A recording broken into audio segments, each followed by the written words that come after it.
Hello, old friend. Battlefield 5 had its worldwide reveal event on Wednesday, May 23rd, and it's due for release on October 19th this year, 2018, on Xbox One, PC and PS4.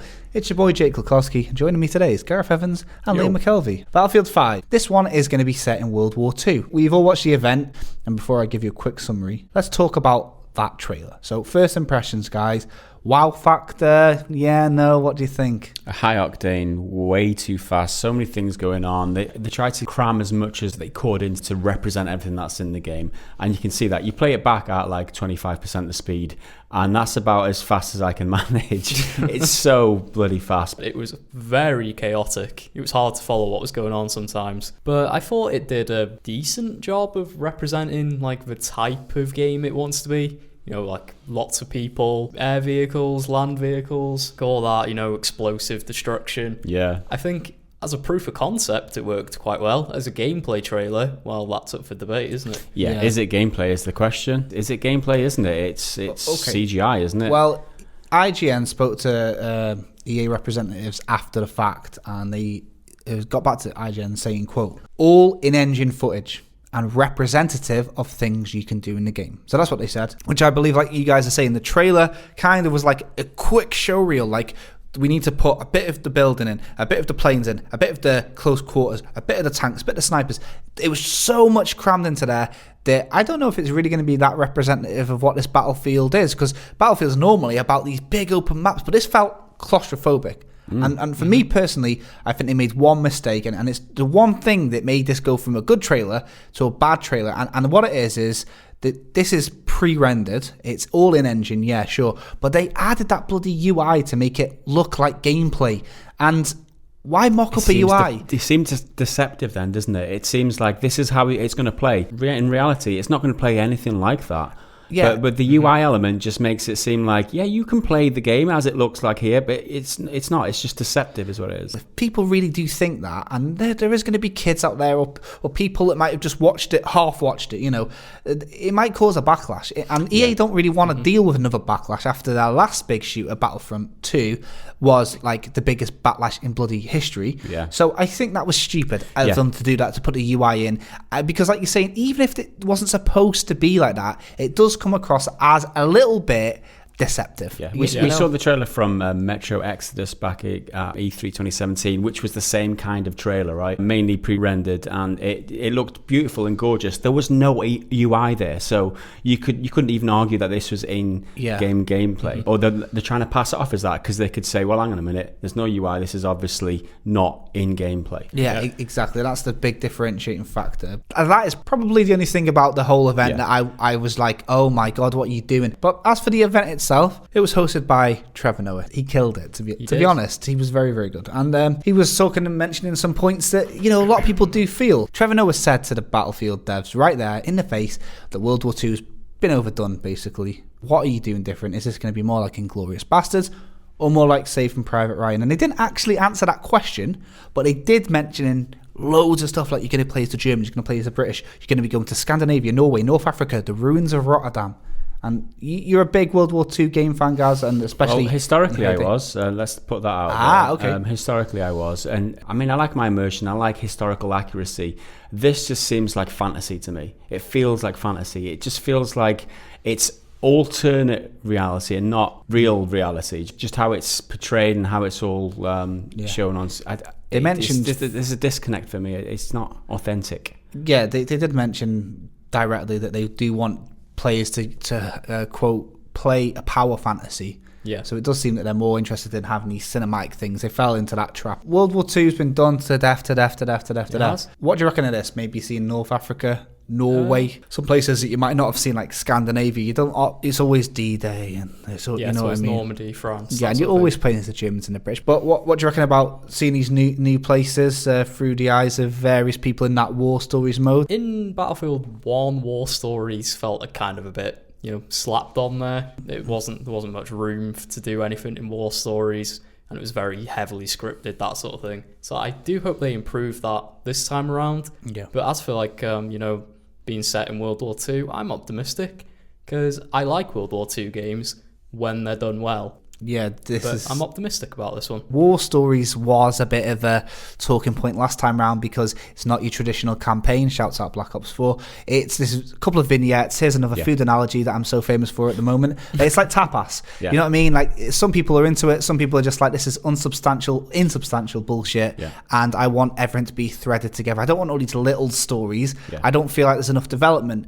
Other people really liked it because they got to experience the war from 6 perspectives. Guys, what's your take on this? I mean, I'm not a big fan of the War Stories type of thing because I don't feel like it is meaty enough. I want to carry the same character through. But I can see its appeal. I can see why they're doing it, because they want to be able to touch on various different stories, personal stories from different people's perspectives throughout the war. And they can't do that with just sticking with the same character. It's letting them explore loads of different fronts of the war, which haven't really been covered in games. Like, there's that one they said where he plays the Norwegian resistance fighter and stuff like that. Yeah. So I like it in concept. I just hope they can, Improve follow through on the execution of it. Yeah. Battlefield's one of those games I love playing it with friends because it's a squad-based system. And it seems that they've got this like halfway house between full fat multiplayer and single player this time with this new co-op mode called Combined Arms. It's like a 4-player sandbox co-op experience, which is here's the sort of interesting part here, I guess. Procedurally generated. Is it procedurally or randomly generated? It's not random. They have a certain amount of assets and scenarios, and then it's placed together based on player experience and stuff like that. Here's a quote, actually. We have a new system called the Mission Generator. It creates dynamic objectives and narratives in order to keep that cooperative experience feeling fresh and challenging. They said it's not random, and that's important. It's going to be made out of various assets and little bits of backdoor info. So they're going to be looking at how players are playing this game over the next 6 months. And if people are doing a lot of headshots, maybe they'll focus on adding some more stuff that involves headshots, missions, and challenges based on the community. This is that whole games as a service thing in full swing. They're going to be gathering, hoarding data, which hasn't got anyone into trouble this year at all. And then they are going to be using that to sort of make this sort of punch card system. I heard IGN call it, and I love that. The checking in system. You've got your dailies, challenges, and stuff like that. Which this seems to be a nice balance between people that don't want to go into the full flat, super duper, no scope, dolphin dive multiplayer, but also don't just want to play a multiplayer game with bots. This is a sort of 4 of you can jump in. What do you guys think of this? It's like the Left 4 Dead thing, isn't it? And this is the thing that actually caught my interest, because this is the thing that might actually get me playing the game, because it appeals to me. It's like PvE, your group of you going out, and the fact that it is kind of randomly generated or procedurally generated. Your objectives might change every time. It adds to how varied it is every time you play. It seems like a lot of fun to me. I remember playing the Battlefield 3 co-op missions with my friend back on the 360, and we had a good time. And they weren't even that good. So if they can make an actual good co-op mode this time around, it'll be I really like the idea of it. Yeah, this is what they're talking about anyway. This was probably one of the standouts for me.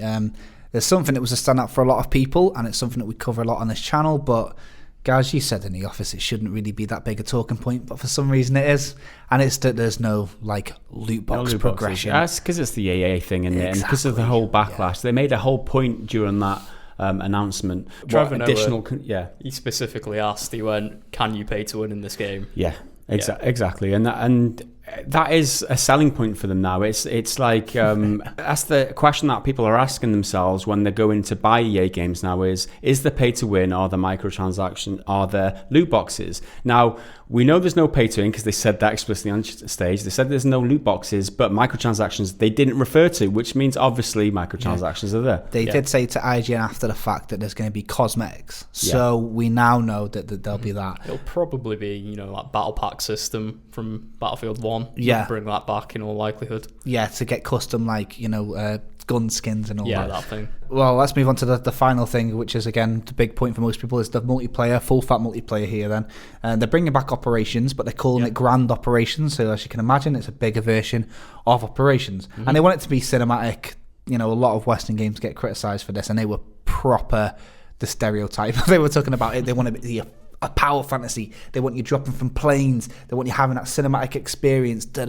So they fell right into the trap there. But Operations in Battlefield 1 at least was my most played game mode. I loved it big. Do you guys play any of that Operations? I did. I played quite a bit of Operations. It was by far the best mode they had. It's the big big battles, and it's like this is even bigger. So it's cool how it takes place over different maps. It's like a really good, like a single narrative thread, maybe over 4 maps. Yes, that's exactly what it is. Depending on who wins which battle, depends on where the next battle will take place. Because in the story of the battle, this army would have pushed the other army back. So it's very interesting. I like It's a very nice evolution of like multiplayer games, what I'd expect from games 20 years ago. Yeah. It's gone exactly where I thought it would, and I really enjoyed that. So the fact that they're bigger and better, that's cool, because that game mode alone is basically why I'm interested in this. Then they've added a new one. There's one big change, and I want to talk to you guys about it, is the Fortnitification. Well, that's very clever, because the Fortifications, and Fortnitifications, I like it. For those that don't know, they're adding fortifications to the game. It's new defensive strategies within the game, within the multiplayer, where you can focus on fortifying areas. Because in Battlefield 1, there's loads of destruction.